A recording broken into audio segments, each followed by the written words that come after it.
Oi, gente. Graça e paz, nosso Senhor Jesus Cristo. Tudo bem com vocês? Vamos para o nosso momento com Deus. Gente, eu trouxe aqui uma oração para compartilhar com vocês. E o nome dessa oração é Morte que gera a vida. E a oração diz assim: Deus, eu te agradeço porque o Senhor não me deixa apenas sonhar com o que é grande, mas me chama a viver o que é eterno. Sou ensinado todos os dias que cada novo degrau espiritual exige a morte do meu próprio eu, dos meus planos, desejos e vontades, para que a tua vontade floresça em mim. Dai-me coragem para me entregar completamente, sabendo que só em ti encontro verdadeira vida. Ajuda-me a entender que a jornada contigo não é formulada para ser confortável, mas para ser transformadora. Não quero medir o meu valor pelo que conquisto ou controlo. Quero que a minha entrega seja pela busca de uma profundidade cada vez maior no meu relacionamento contigo. Que eu não tema as mortes que o Senhor permite.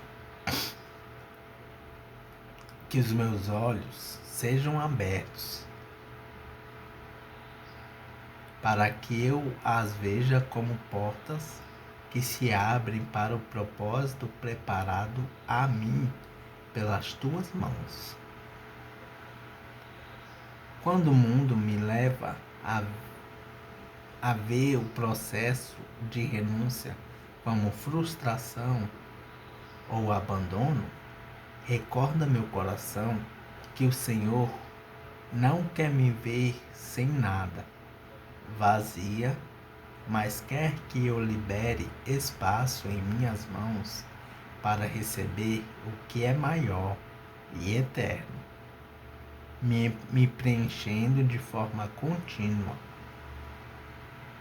Transforma minhas lutas em fé, minhas renúncias em graça e meus sacrifícios em testemunhos que glorifiquem o teu nome.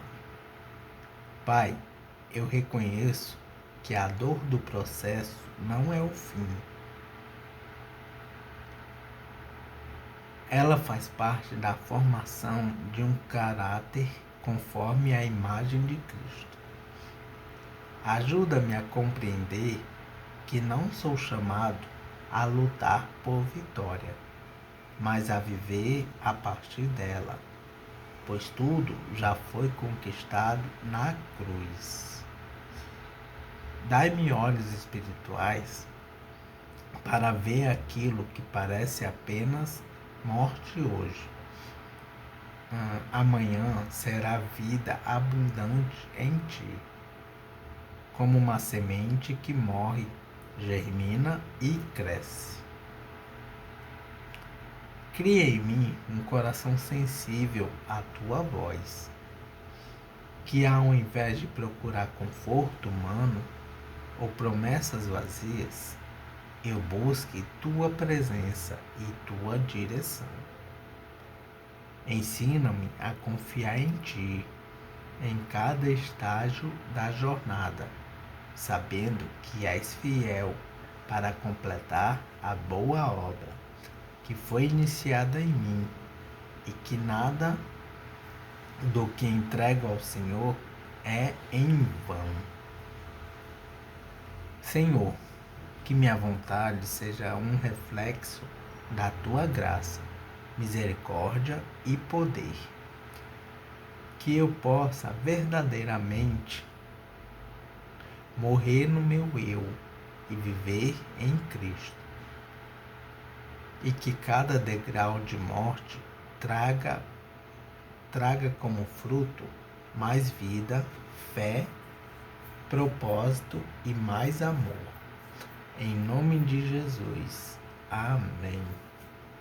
Amém. Vamos para o devocional de Spurgeon.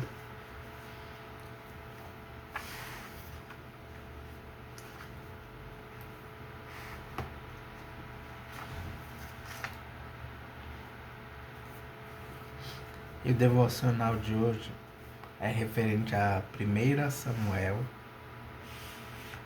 Abra sua Bíblia em 1 Samuel.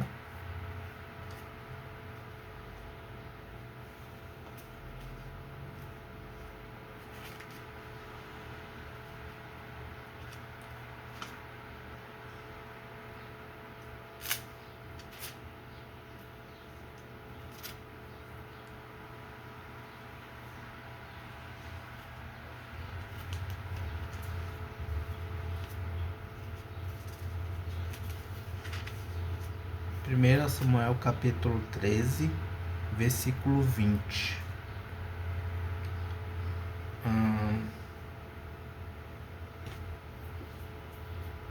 Nós vamos ler o capítulo todo, tá? Que vai do versículo 1 ao 23. 1 Samuel capítulo 13. Nós vamos ler o capítulo todo. Que diz assim: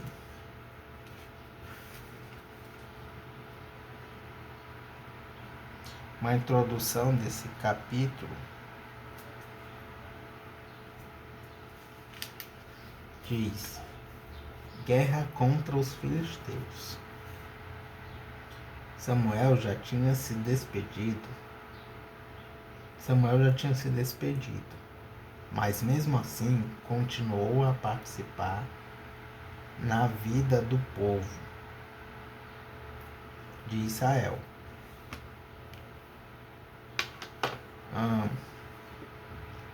Quando o rei Saul fez o que não poderia ter feito, Samuel deixou claro que Deus o estava rejeitando como rei de Israel e que os seus descendentes não seriam reis no lugar deles.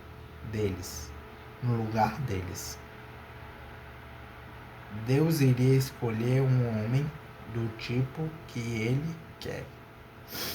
E o capítulo inicia assim: Saul já era adulto quando se tornou rei e governou o povo de Israel 2 anos. Ele escolheu 3.000 israelitas e mandou todos os outros de volta para casa. 2.000 estavam na cidade de Micmais e na região montanhosa de Betel. 1.000 homens ficaram com seu filho Jonatas na cidade de Gibeá, no território da tribo de Benjamim. Jonatas matou o comandante filisteu em Geba, e os filisteus ficaram sabendo disso.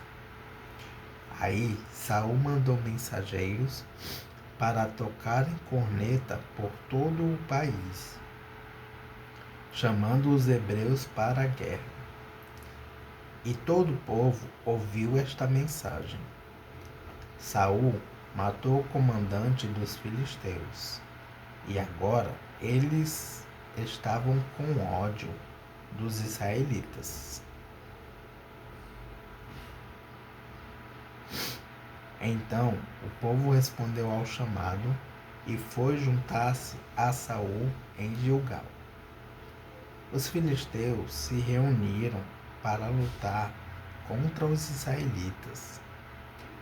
Eles tinham 30.000 carros de guerra, 6.000 cavaleiros e tanto os soldados quanto os grãos de areia da praia do mar. Foram até Micmais, a leste da cidade de Bet-Aven, e acamparam ali.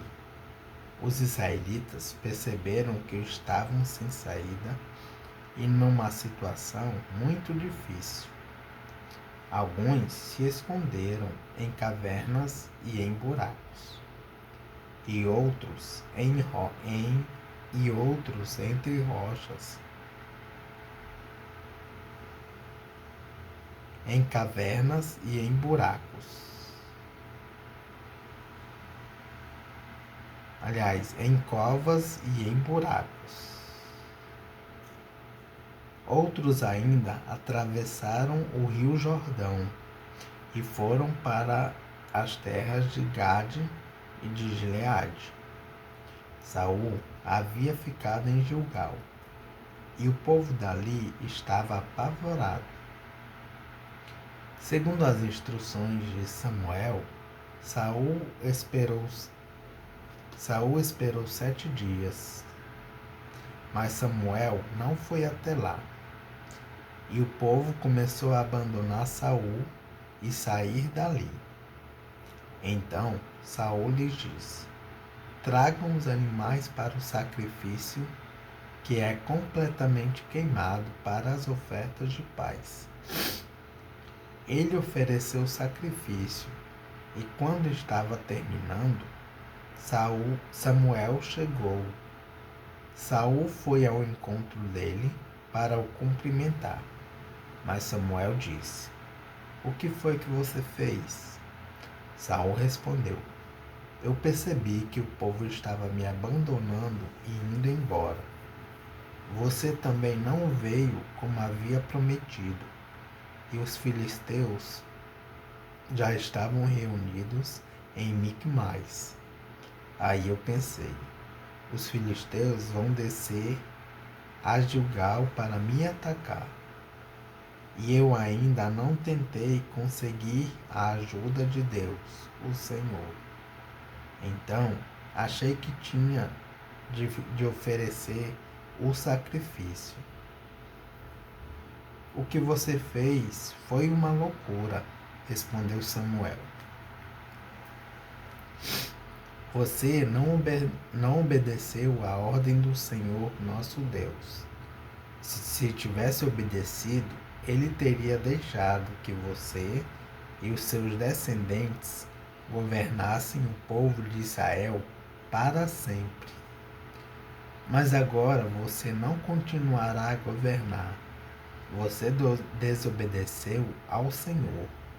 E por isso, ele vai encontrar um homem do tipo que ele quer e o fará chefe deste povo. Aí Samuel saiu de Gilgal e foi embora. Saul, acompanhado pelo resto do povo, também deixou Gilgal e foi para junto dos seus soldados, em Gibeá, no território da tribo de Benjamim. Então, ele fez uma contagem dos seus soldados. Eram mais ou menos 600 homens.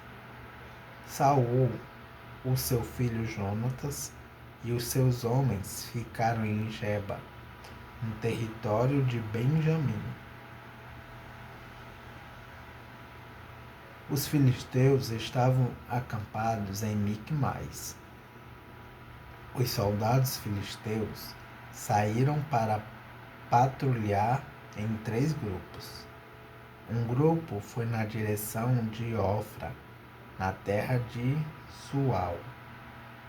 O outro seguiu rumo a Bet-Horon. E o terceiro na direção do monte de onde se avista o vale de Zeboim e o deserto. Os filisteus haviam proibido os hebreus de fazerem espadas e lanças. Por isso, não havia nenhum ferreiro na terra de Israel. Assim, quando os árados, as enxadas, os machados e as foices dos israelitas precisavam ser amoladas, eles os levavam aos filisteus. Estes cobravam caro dos israelitas para afiar machados e ferrões, de tocar bois, e mais caro ainda para afiar arados e enxadas. Por isso, no dia da batalha, nenhum soldado israelita tinha nem espada nem lança. Só Saul e o seu filho Jonatas é que tinham. Os filisteus mandaram um grupo de soldados para defender o desfiladeiro de Miquimais. E o versículo em destaque é o 20, que diz assim: Assim quando os arados, as enxadas, os machados e as foices dos israelitas precisavam ser amolados, eles o levavam aos filisteus. Isso. Vamos ver o que Spurgeon fala sobre esse versículo.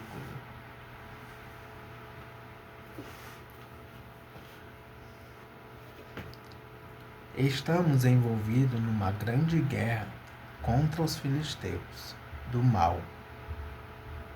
Cada arma ao nosso alcance deve ser usada. Pregar, ensinar, orar, dar, tudo precisa ser colocado em ação. E talentos que puderem ser usados no serviço devem ser empregados agora. Enxadas, machados e foices podem ser úteis para matar filisteus. Ferramentas ásperas podem ser usadas em golpes duros. E a matança não precisa ser feita elegantemente, desde que seja feita com eficácia. Cada momento, dentro ou fora da temporada, cada fragmento de habilidade, treinada ou não, cada oportunidade, favorável ou não, precisa ser usada, pois os inimigos são muitos e nossa força é escassa. A maior parte de nossas ferramentas precisa ser afiada. Precisamos rapidez de percepção, tato, força, prontidão. Em resumo, adaptação completa ao trabalho do Senhor. Senso prático é algo muito escasso entre os dirigentes das empresas cristãs. Precisamos aprender com nossos inimigos. Se possível, e então fazer os filisteus afiarem nossas armas. Esta manhã, vamos observar o suficiente para aprimorar nosso zelo durante o dia. Pela ajuda do Espírito Santo.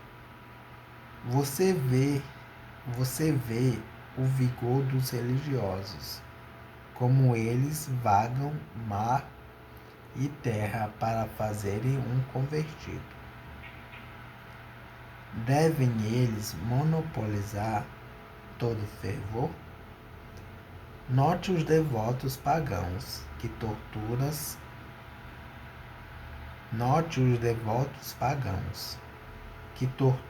suportam ao sacrifício.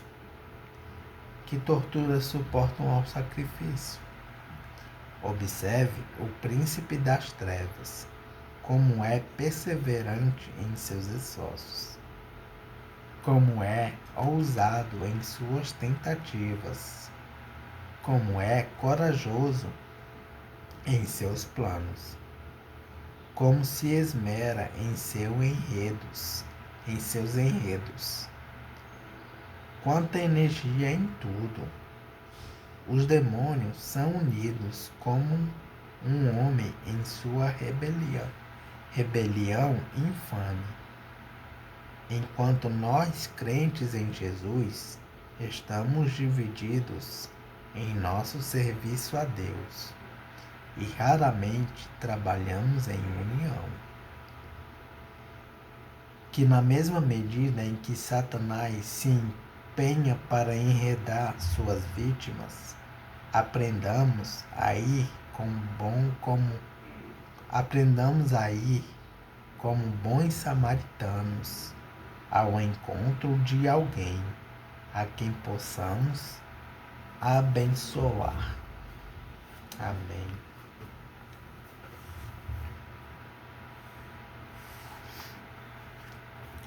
Vamos para a leitura em Salmos, gente.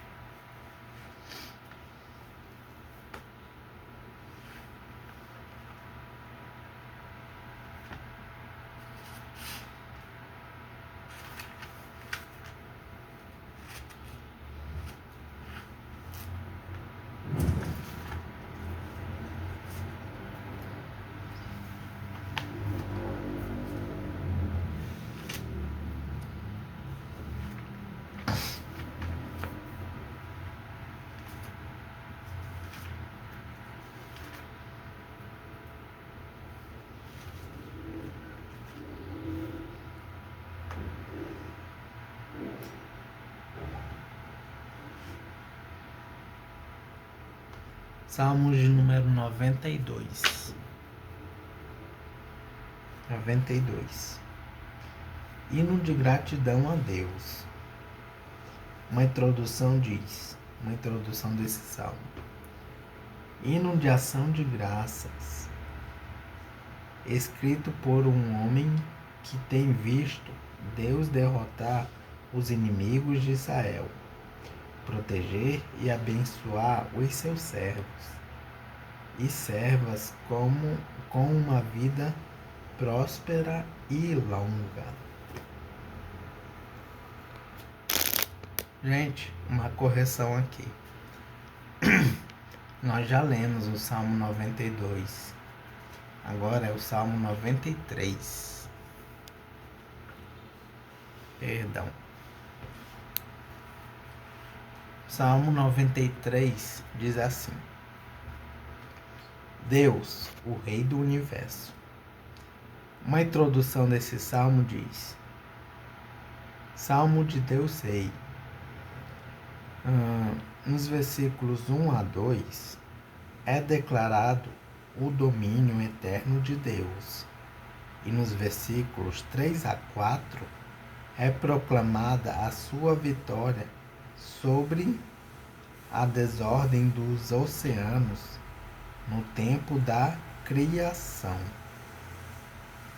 O versículo 5 conclui o salmo com um elogio às leis de Deus e ao seu templo. E o salmo inicia assim: O Senhor Deus é Rei. Ele está vestido de majestade e coberto de poder. A terra está firme no seu lugar e não pode ser abalada. Ó Senhor, o teu trono está firme desde o princípio. Tu sempre exististe.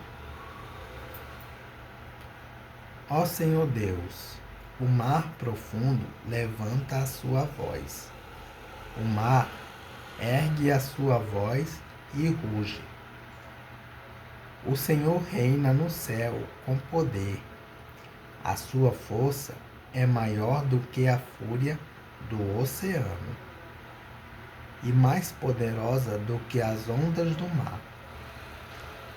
As tuas leis, ó Senhor, merecem confiança, e o teu templo é santo para sempre. Amém.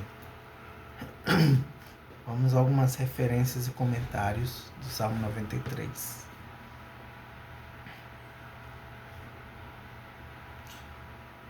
Salmo 93, versículo 1. Deus é Rei. Referências. Introdução do Salmo 3, versículo 4. Salmo 10, versículo 16. Salmo 22, versículo 28. Salmo 29, versículo 10. Salmo 47, versículos 2 e versículos 6 a 7. Salmo 74, versículo 12. Salmo 96, versículo 10. Salmo 97, versículo 1. Salmo 98, versículo 6. Salmo 99, versículo 1. Salmo 146, versículo 10. Salmo 149, versículo 2. Êxodo, capítulo 15, versículo 18. 1 Samuel, capítulo 8, versículo 7. Isaías, capítulo 33, versículos 22 a 23. E Miqueias, capítulo 4, versículo 7.